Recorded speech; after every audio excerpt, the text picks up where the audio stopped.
வணக்கம். ஆகாஷ்வாணி புதுச்சேரி. மாநில செய்திகள் வாசிப்பவர் நாராயணசாமி.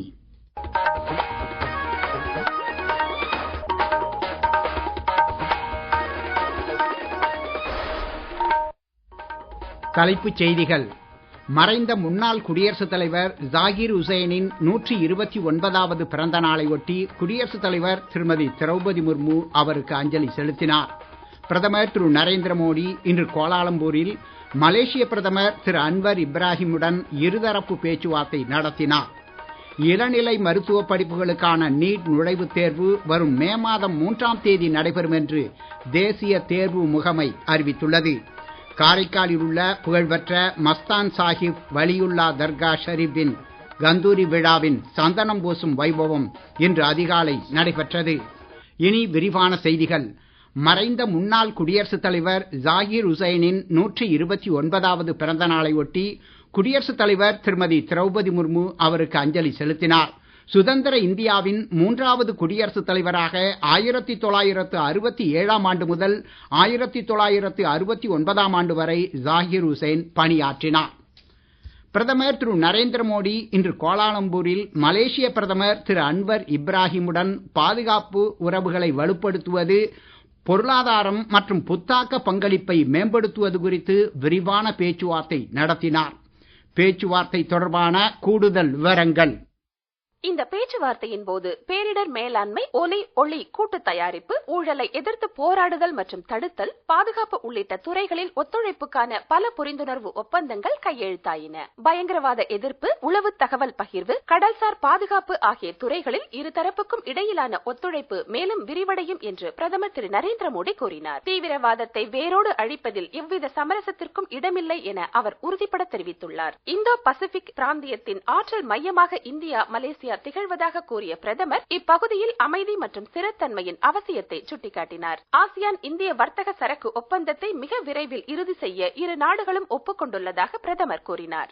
எரிசக்தி, உள்கட்டமைப்பு, உற்பத்தி மற்றும் டிஜிட்டல் பொருளாதாரம் உள்ளிட்ட துறைகளில் பரஸ்பர ஒத்துழைப்பு அதிகரிக்கப்படும் என்று தெரிவித்த பிரதமர், தமிழ் மொழியை உள்ளடக்கிய வலுவான கல்வி கலாச்சார உறவுகள் மேம்படுத்தப்படும் என்றார். இன்றைய நிகழ்ச்சிகளின் ஒரு பகுதியாக இரு நாடுகளுக்கு இடையிலான வர்த்தகம், முதலீடு மற்றும் பொருளாதார தொடர்புகளை மேம்படுத்துவதற்காக பிரதமர் தலைமைச் செயல் அதிகாரிகள் மற்றும் வணிக தலைவர்களுடன் உரையாட உள்ளார். மேலும் இந்திய தேசிய ராணுவ வீரர்களையும் மலேசிய பிரமுகர்களையும் இப்பயணத்தின் முடிவில் சந்திக்கிறார்.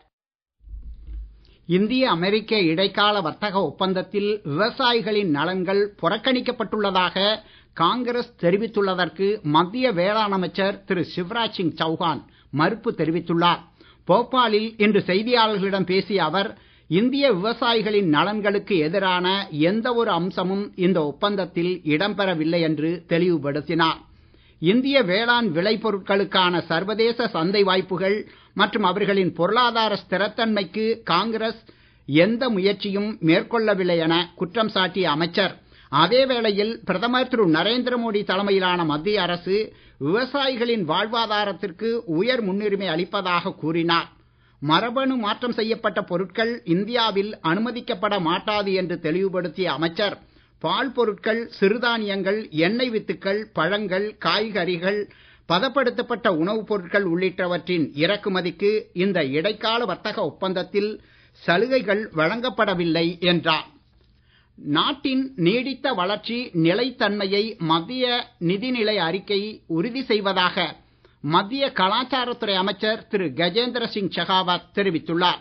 ஷிம்லாவில் இன்று செய்தியாளர்களிடம் பேசிய அவர், வளர்ச்சியடைந்த இந்தியாவிற்கான தொலைநோக்கு திட்டங்கள் கடந்த 11 ஆண்டுகளாக முனைப்புடன் செயல்படுத்தப்பட்டு வருவதாக தெரிவித்தார். பிரதமர் திரு நரேந்திர மோடியின் திறன்மிகு தலைமைத்துவத்தால் உலகின் 4வது பொருளாதார சக்தியாக இந்தியா திகழ்வதாகவும் கூறினார். மலேசியாவின் கோலாலம்பூரில் இந்திய வம்சாவளியினரிடையே பிரதமர் திரு நரேந்திர மோடி ஆற்றிய உரை இரு நாடுகளுக்கும் இடையிலான ஆழமான வரலாறு மற்றும் கலாச்சார பிணைப்பை அடிக்கோலிட்டு காட்டுகிறது என்று குடியரசு துணைத் தலைவர் திரு சி.பி. ராதாகிருஷ்ணன் சமூக ஊடக பதிவில் கூறியுள்ளார். மலேசியாவில் உள்ள இந்திய வம்சாவளியினர் இரு நாடுகளுக்கும் இடையே வாழும் பாலமாக திகழ்கிறார்கள் என்று தமிழ் பாரம்பரியத்தை கொண்டாடும் பிரதமரின் கருத்துக்களை எடுத்துரைத்த அவர், திருவள்ளுவர் மையத்தை நிறுவுவதற்கான அறிவிப்பை வரவேற்பதாக தெரிவித்துள்ளார். இதுபோன்ற நிகழ்ச்சிகள் கலாச்சார உறவுகளை வலுப்படுத்துவதுடன் வளமான பாரம்பரியத்தை உலகம் முழுவதையும் கொண்டு செல்வதையும் அவர் சுட்டிக்காட்டினார்.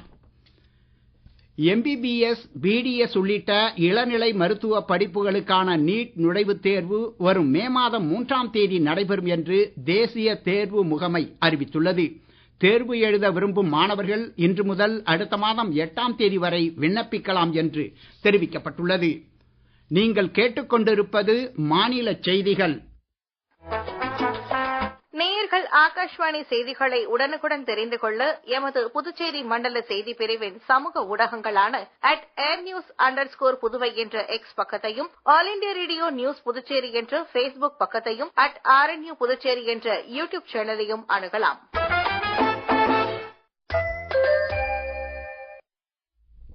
செய்திகள் தொடர்கின்றன. சத்தீஸ்கர் மாநிலத்தின் பாதுகாப்பு மற்றும் வளர்ச்சி திட்டங்கள் குறித்து மத்திய உள்துறை அமைச்சர் திரு அமித்ஷா ராய்ப்பூரில் ஆய்வு மேற்கொண்டார். இடதுசாரி தீவிரவாதத்தால் பாதிக்கப்பட்ட பகுதிகளில் வளர்ச்சி திட்டங்களை மேம்படுத்துவது குறித்து மத்திய மாநில அரசு அதிகாரிகளுடன் அவர் ஆலோசனை நடத்தினார். இன்று மாலை சத்தீஸ்கர் வளர்ச்சி தொடர்பாக நடைபெறும் மாநாட்டில் திரு அமித்ஷா உரையாற்றுகிறார். நாளை ஜக்தல்பூரில் நடைபெறும் பஸ்தார் பந்தம் திருவிழாவின் நிறைவு நிகழ்ச்சியில் அவர் கலந்து கொள்கிறார். வரவிருக்கும் புதுச்சேரி சட்டமன்ற தேர்தலை முன்னிட்டு வாக்காளர் வருகை விகிதத்தை உயர்த்தவும், முதன்முறையாக வாக்களிக்கும் வாக்காளர்களுக்கும் பிற வாக்காளர்களுக்கும் மின்னணு வாக்குப்பதிவு இயந்திரம் செயல்முறை குறித்த விழிப்புணர்வை ஏற்படுத்த புதுச்சேரி தேர்தல் துறை வாக்காளர்களுக்கான விழிப்புணர்வு நிகழ்ச்சிகளை நடத்த திட்டமிட்டுள்ளது. இது குறித்த கூடுதல் விவரங்கள். வரவிருக்கும் புதுச்சேரி சட்டமன்ற பொது தேர்தலை முன்னிட்டு புதுச்சேரி தேர்தல் துறை வாக்காளர்களுக்கான விழிப்புணர்வு நிகழ்ச்சிகளை நடத்த திட்டமிட்டுள்ளது. இதன் பொருட்டு இத்துறை மின்னணு வாக்குப்பதிவு இயந்திர காட்சிப்படுத்தல் மையங்கள் மற்றும் நடமாடும் காட்சிப்படுத்தல் வாகனம் மூலம் விழிப்புணர்வு பிரச்சாரங்களை நடத்த உள்ளது. புதுச்சேரி மற்றும் காரைக்கால் மாவட்டங்களின் மாவட்ட தேர்தல் அதிகாரிகள் தங்களது மாவட்டங்களில் உள்ள மாவட்ட தேர்தல் அலுவலகம் மற்றும் கலெக்டர் அலுவலகத்தில் EVM காட்சிப்படுத்தல் மையங்கள் அமைக்குமாறு அறிவுறுத்தப்பட்டுள்ளனர். மேலும் ஒவ்வொரு சட்டமன்ற தொகுதியின் வாக்காளர் பதிவு அதிகாரி அலுவலகத்திலும் ஒரு EVM காட்சிப்படுத்தல் மையம் அமைக்கப்பட்டுள்ளது. இம்மையங்கள் ஜனவரி 26ஆம் தேதி முதல் செயல்பாட்டில் உள்ளன. இவை இந்திய தேர்தல் ஆணையம் தேர்தலை அறிவிக்கும் வரை செயல்படும். இதனுடன் விழிப்புணர்வு பிரச்சாரத்திற்காக ஒரு நடமாடும் காட்சிப்படுத்தல் வாகனம் இயக்கப்படுகிறது. இந்த வாகனம் தினமும் ஒரு சட்டமன்ற தொகுதியை சுற்றி பயணம் செய்து அந்த தொகுதியின் அனைத்து வாக்குச்சாவடிகளை சுற்றியுள்ள பகுதிகளை உள்ளடக்குகிறது. இந்நடமாடும் காட்சிப்படுத்தல் வாகனம் விழிப்புணர்வு பிரச்சாரத்தை இம்மாதம் 6ஆம் தேதியன்று தொடங்கியது. இதற்கான விவரங்கள் அந்தந்த மாவட்ட தேர்தல் அதிகாரிகளால் தேசிய மற்றும் மாநில அளவில் அங்கீகரிக்கப்பட்ட அரசியல் கட்சிகள், அச்சு ஊடகங்கள் மற்றும் மின்னணு ஊடகங்களுக்கு தனித்தனியாக பகிரப்படும். வாக்குப்பதிவு செயல்முறையை நேரடியாக உணர்ந்து அறியும் வாய்ப்பாக இதனை பயன்படுத்திக் கொள்ளுமாறு வாக்காளர்கள் கேட்டுக் கொள்ளப்படுகின்றனர். தேர்தல் தொடர்பான எந்த ஒரு விளக்கத்திற்கும் பொதுமக்கள் 1950 என்ற இலவச தொலைபேசி எண்ணை தொடர்பு கொள்ளலாம் என்று தலைமை தேர்தல் அதிகாரி திரு ஜவஹர் இந்த அறிக்கையில் தெரிவித்துள்ளார். காரைக்கால் மஸ்தான் சாஹிப் வலியுல்லா தர்கா ஷரீஃபின் 203வது ஆண்டு கந்தூரி விழா கடந்த மாதம் 29ஆம் தேதி கொடியேற்றத்துடன் தொடங்கியது.